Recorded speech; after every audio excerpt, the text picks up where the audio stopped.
unrestricted. Varshata, let's start our today's lecture. Okay, so topic to be covered in this lecture, that is paging. Okay, so let's see what is paging, why we require the paging. Okay, so first of all, let's see the disadvantage of the dynamic partitions. Which are the disadvantages of the dynamic partitions? One disadvantage is what? The external fragmentation. Now all of you will about what is the internal fragmentation and what is the external fragmentation. External fragmentation, that means what? A space is there in the memory allocations. That means the scattered space is there. But when you will combine this scattered space, it will become much more space that will be enough to allocate the process. But because of this scattered space, we are not able to allocate the processes we are not able to allocate the space to the process. So that is known as the external fragmentation. Okay. So although this can be removed by the compactions, we can remove this problem using the memory compaction, because all of you are aware about the memory compaction, that also we have said. We are combining this all these space at the one place, so we can allocate this space to the process.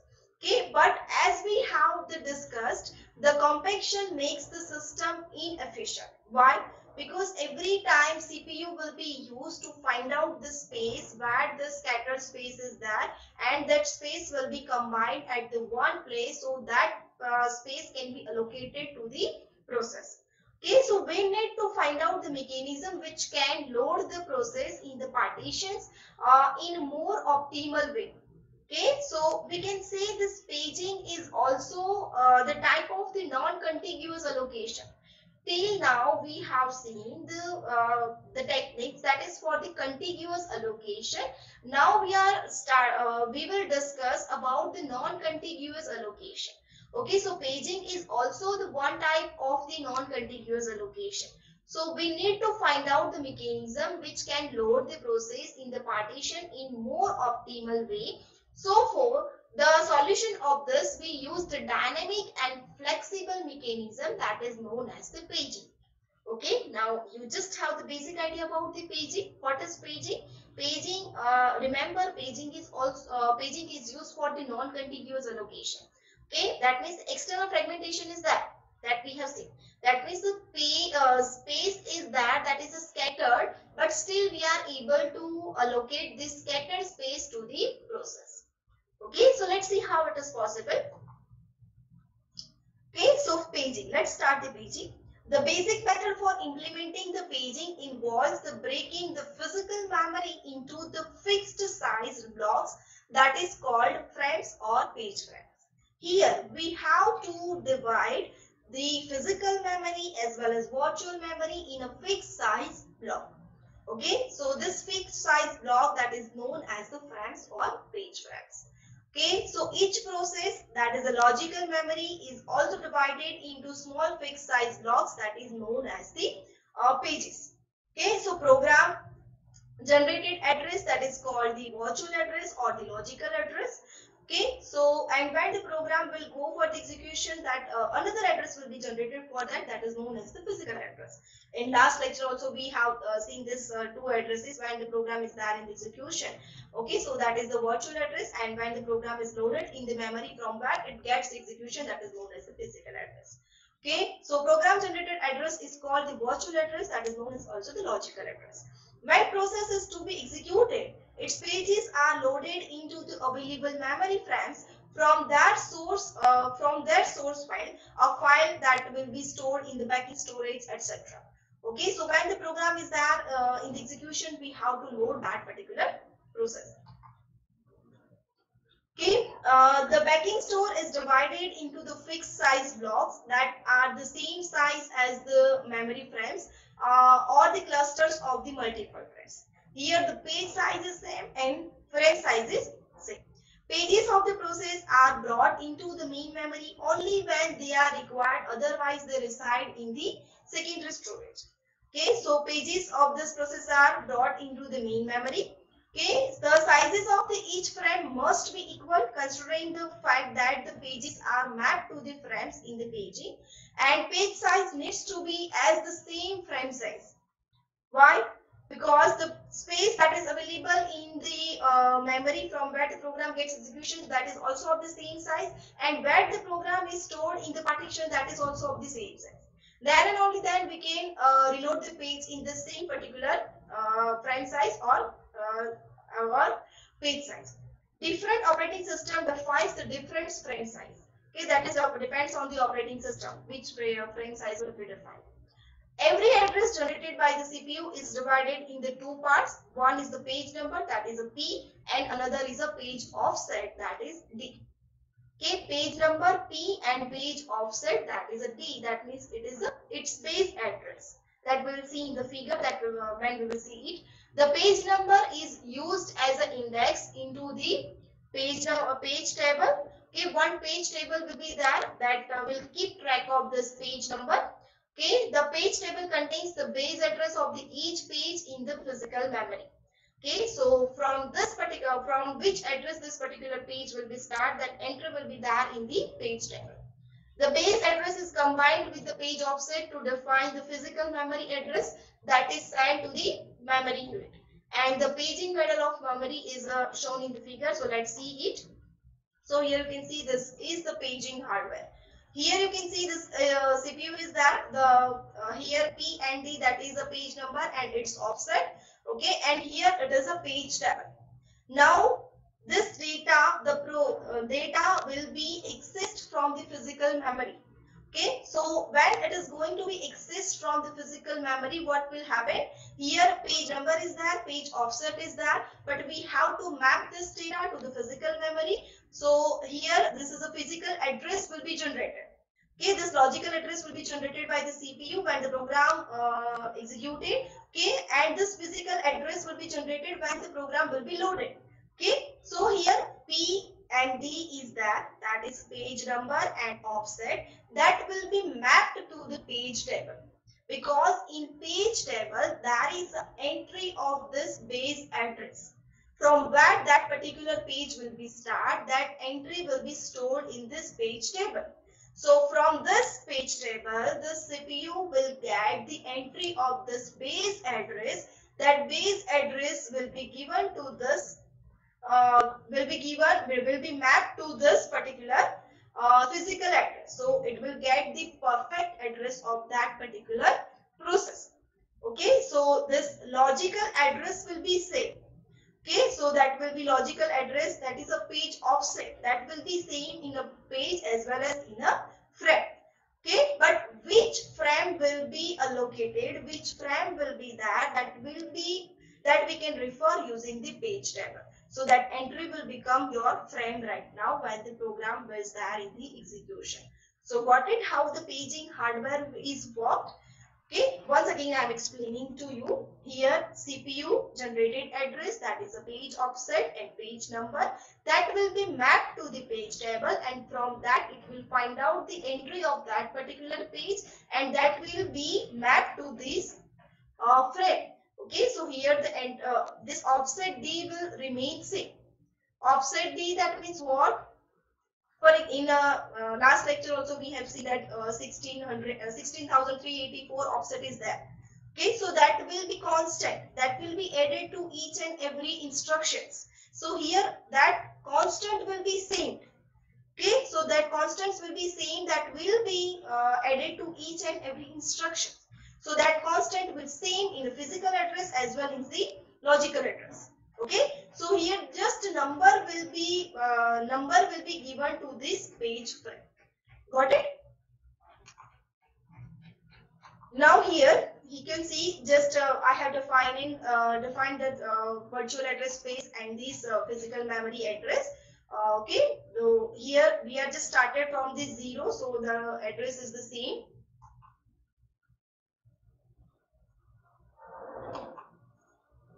Okay, so here page frame and these are the pages. This is a virtual page and this is the physical memory address. Okay, now here you can see.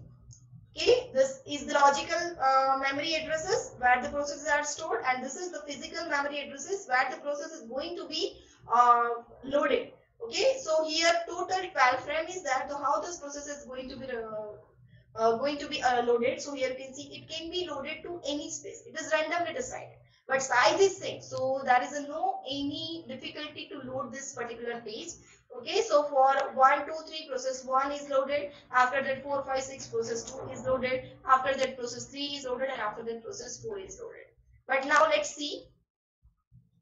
Okay, suppose now the process 1 and process 4 has swept out, and another process is come, that is a process 5, and it required the 6 pages. So here 6 scattered pages that, then this 6 scattered pages allocated to this particular process. Okay, so this is the non-contiguous allocation. Got it? Okay, now next is the hardware support. Okay, so one is a disadvantage of the paging, that every time we have to search the page in the page table, and every time we have to check which proper frame will be there. So this disadvantage will be overcome by the translation look aside buffer, that is known as the TLB. Here we are maintaining one TLB table, so which page is frequently referred, so that entry will be stored in the TLB. Okay, and we will get the page directly from the TLB. So the executions will be little bit fast in this TLB. So let's see what is the TLB. Each operating system has its own methods for storing the page tables. The set of the registers are used for the implementing the page table. Okay, so registrations are suitable only for the small page table, for example 256-bit entries. So most computer hardware allow the page table to be very large.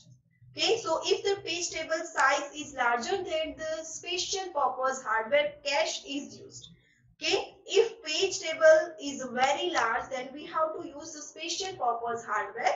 Okay, so this special small fast lookup hardware cache is called the translation look aside buffer, that is known as the TLB. This TLB individually can be asked in exam. Explain the TLB. Each entry in TLB consists of the two parts. One is a key parts and another is a value. Again, same as same the entry that we have seen in the page table. The same type of page table is there. Here it is known as the key, that is the page number, and the value, that is the frame number. For this particular page, which frame is that? Okay, in last slide also we have seen that total 12 frame is there. Okay, for process P1, 1, 2, 3 frame is used. Okay, for one page, the frame 1 is there. Second page, frame 2 is there. Third frame, page 3 is there.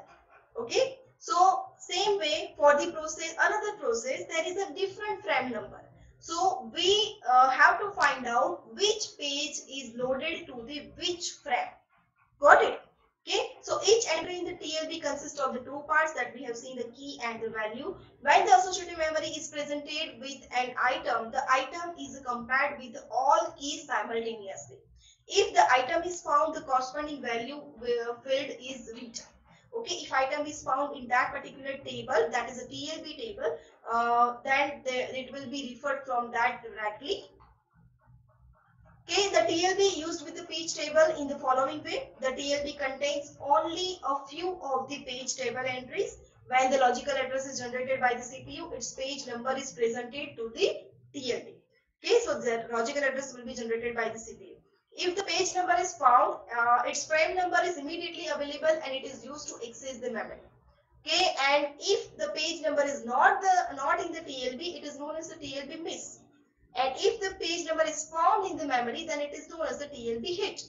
Okay, same thing is in the paging also. If page is found in the page table, then it is a page hit. If page is not found in the page, then it is page miss. So here, if if the page number is not in the TLB, it is known as the TLB miss. A memory reference to the page table must be made. When the frame number is obtained, we can use it to access the memory. Okay, in addition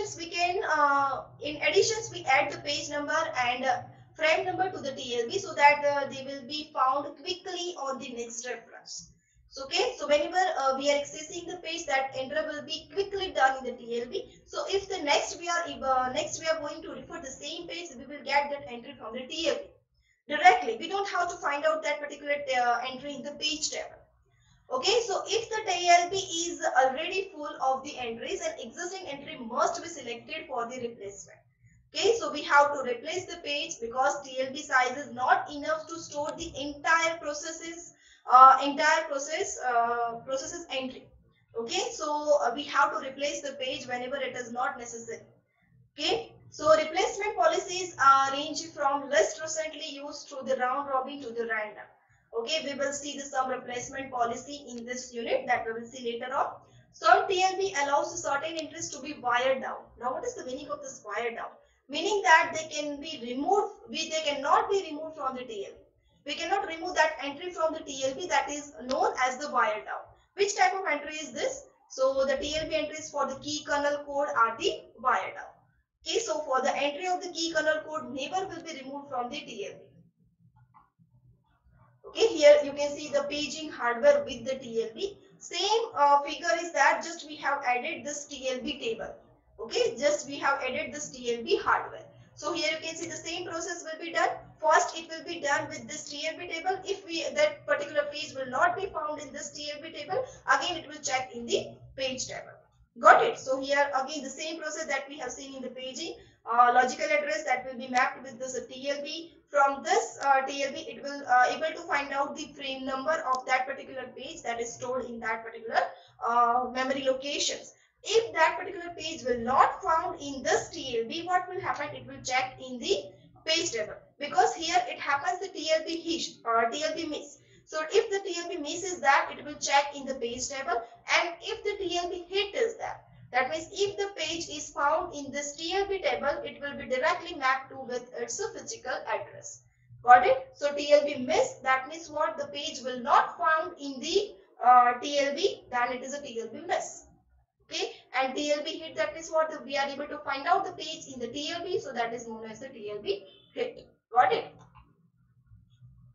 Okay, so the percentage of the times that the page number of the interest is found, that is basically called the TLB hit ratio. So what is the TLB hit ratio? Let's see, an 80% hit ratio, for example, 80% hit ratio, that means that we find the desired page number in the TLB, that is 80% of time. Okay, so that means 80% of time we have found that particular page in the TLB, so that is known as the 80% of the hit ratio. That means if you are accessing the same page 100 times and it will found in the TLB 80 times, then we can say it is a 80% hit ratio. Got it? If it takes the 100 nanoseconds to access the memory, then the mapped memory access take the 100 nanoseconds when the page number is in the TLB. Okay, so if we fail to find out the page number in TLB, then we must first access the memory for the page table and the frame number 100 nanosecond, and then access to the desired byte in the memory, that is 100 nanoseconds. So for the total 200 nanoseconds will be required for find out the page. If the page is not find out the TLB, then we have to search it in the page table. So it will require the 200 nanoseconds to search that particular page when the TLB misses that. Got it? Okay, so in this video we have learned about the paging, and we have learned the hardware support for the paging, that is a TLB. Paging can be individually asked or TLB can be individually asked. TLB is a solution for the paging for the fast access. Okay, so and the policies that require for the replacement of the pages, that we will see the later on. Okay, so thank you for watching. We will meet in the next lecture with a new topic. Thank you.